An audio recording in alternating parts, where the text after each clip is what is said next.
السلام علیکم ورحمۃ اللہ وبرکاتہ۔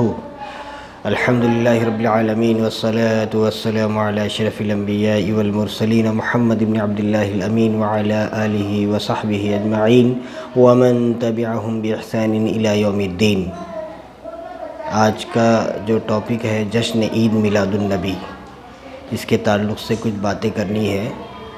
12 ربیع الاول کے موقع پر ایک تماشا برپا ہوتا ہے اور جگہ جگہ جھنڈے لہرائے جاتے ہیں، رات میں برقی خمخمے لگائے جاتے ہیں، لائٹنگ لگائی جاتی ہے اور بالکل گھر گھر کو روشن کیا جاتا ہے، سجایا جاتا ہے، یہاں تک کہ مسجدوں کے ساتھ بھی یہی کیا جاتا ہے۔ تو یہ سب جشن عید میلاد النبی کے نام پر جو سب کیا جا رہا ہے، یہ بہت ہی گناہ ہے، عظیم ہے اور ایک ایسی بدعت کا رواج چل پڑا ہے جس کی اسلام میں کوئی حیثیت اور کوئی تعلق اور جو ہے تو کوئی سلسلہ اس کا نظر نہیں آتا۔ بالکل ہی بچکانی حرکتیں کی جاتی ہے، جلوس نکالے جاتے ہیں، نعرے تکبیر، نعرے رسالت کے جو ہے تو بڑی بڑی آوازیں بلند کی جاتی ہے۔ یہ سب حضرت محمد صلی اللہ علیہ وسلم کی پیدائش اس لیے نہیں ہوئی تھی۔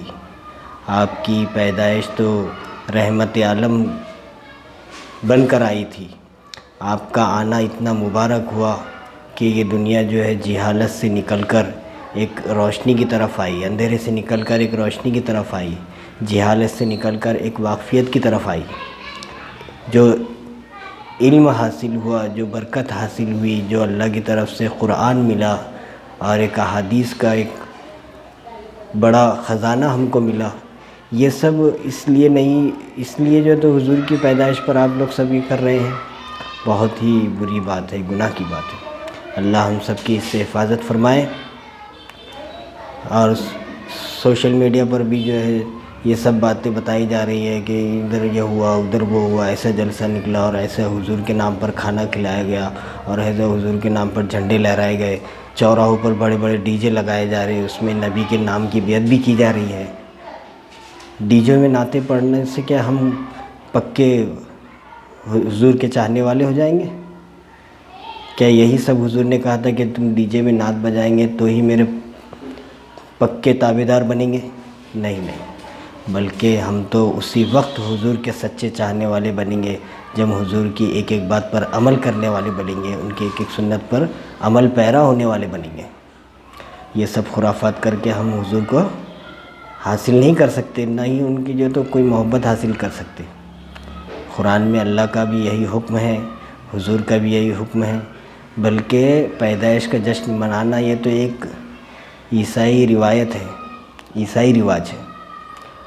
ہیپی برتھ ڈے یا رسول اللہ اور بڑے بڑے کیک کاٹے جاتے، بڑے بڑے دیگیں چڑھائی جاتی، یہ سب کسی مصرف کا، کسی کام کا نہیں ہے، بلکہ ان سب کاموں کے آڑ میں کچھ لوگ اپنا جو ہے الو سیدھا کر رہے ہیں، اپنا کام نکال رہے ہیں۔ میں آپ سب سے یہی گزارش کروں گا کہ 12 ربیع الاول اور اس میں ہونے والے تمام خرافات سے دور رہے، بلکہ حضور کی پیدائش کے دن پر تو ہمیں یہ کرنا چاہیے کہ ہم سیرت کا مطالعہ کریں، ہم احادیث کا مطالعہ کریں، ہمارے نبی ہم سے کیا چاہتے ہیں یہ معلوم کریں، اللہ کیا چاہتا ہے ہم سے، اللہ کے نبی کیا چاہتے ہیں ہم سے، اس پر جو ہے تو غور و فکر کریں، نہ کہ جو ہے جشن عید میلاد منائی جائے۔ عید تو دو ہی ہے، ایک عید الفطر، دوسری عید الاضحیٰ۔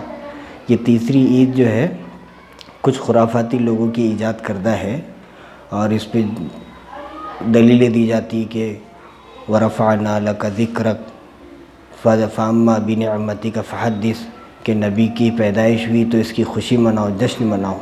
ظاہر سی بات ہے دادا عبدالمطلب نے حضور کی پیدائش پر خوشی منائی تھی اور خوش ہونا بھی چاہیے، لیکن ہر سال تو حضور پیدا نہیں ہوتے نا، ہر سال جشن منانا تو کوئی ضروری نہیں ہے نا۔ جیسے محرم کی 10 تاریخ کو کیا جاتا ہے کہ حضرت حسین رضی اللہ عنہ کی شہادت ہوئی تو غم منانا ہے، تو ویسے حضور کی پیدائش ہوئی تو خوشی منانا ہے، یہ تو کوئی بات ہی نہیں ہوئی۔ بھائی اصل آپ حب رسول کے چاہنے والے ہیں، حضور سے سچی محبت کرنے والے ہیں، تو ان کی زندگی کے بارے میں معلوم کرو، ان کے حالات کیسے تھے اور کیسا انہوں نے جو تو مجاہدہ کیا، اس پہ غور و فکر کرو، نہ کہ جو ہے اس طرح کی خرافات کرو۔ اللہ ہم سب کو جو ہے تو ان خرافات سے بچائے۔ وآخر دعوانا ان الحمد للہ رب العالمین، والسلام علیکم ورحمۃ اللہ وبرکاتہ۔